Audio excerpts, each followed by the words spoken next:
Whether or not to take off as mayor is a party matter. Engineer Ishraq. শেষ দিকে গিয়ে আমার মিছিলের উপরে হামলা পর্যন্ত হয়েছে এবং আমাদের বহু নেতাকর্মীদের মেরে রক্তাক্ত করে ফেলা হয়েছে। সর্বশেষ নির্বাচনের দিন আমি মিডিয়ার সমস্ত ভাইদেরকে নিয়ে বিভিন্ন কেন্দ্রে যাই। সকাল 9:30 পর্যন্ত তারা কেন্দ্রই খোলে নাই। 9:30 থেকে 1 ঘন্টা 1.5 ঘন্টার মতো কেন্দ্র কয়েকটা খোলা ছিল। তার পরবর্তীতে সমস্ত কেন্দ্র বন্ধ করে দেওয়া হয় এবং সেখানে ব্যাপক কারচুপির মাধ্যমে ভোট জালিয়াতি করে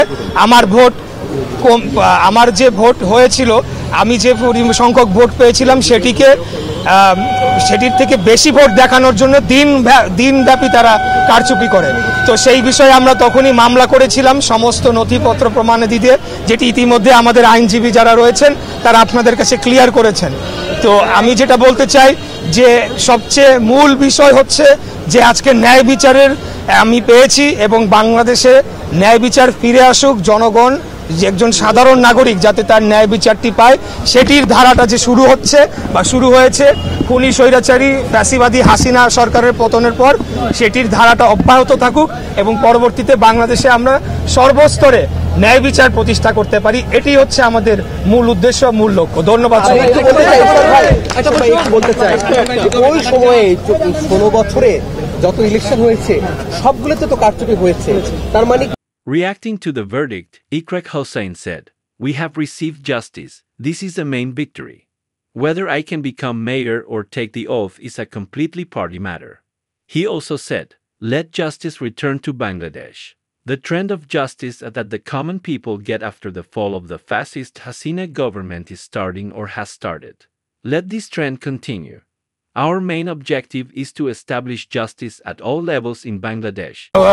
হাসিনার ভাতিজা খুনি তাপস সে নিজে আদালতে হস্তক্ষেপ করে আমাদের এই মামলার প্রক্রিয়াটিকে বাধাগ্রস্ত করে বন্ধ করে রেখেছিল। পরবর্তীতে 5ই আগস্টের পর আমরা আইনি প্রক্রিয়া অনুসরণ করে আদালতে সমস্ত তথ্য সাক্ষী প্রমাণাদি দিয়ে এবং মামলা লড়ে আমরা জিতে এসেছি। অন্যান্য নির্বাচনের বিষয় সেটা আমার দেখার মন্তব্য করার বিষয় না। আমি মনে করি যে নিএম নুরুল হুদা সহ অতীতে রকিব কমিশন ছিল, হুদা কমিশন ছিল এবং সর্বশেষ কি নাম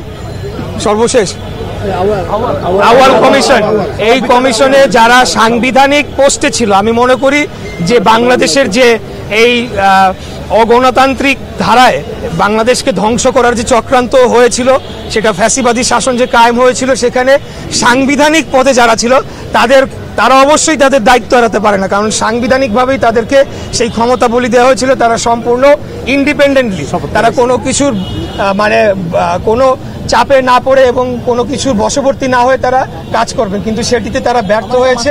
একই রূপে আউয়াল কমিশন, রকিবুল কমিশন এবং হুদা কমিশন যারা আছে তাদের বিরুদ্ধে অবশ্যই আমি মনে করি যে একটা বিচারিক প্রক্রিয়া শুরু করা উচিত। ধন্যবাদ।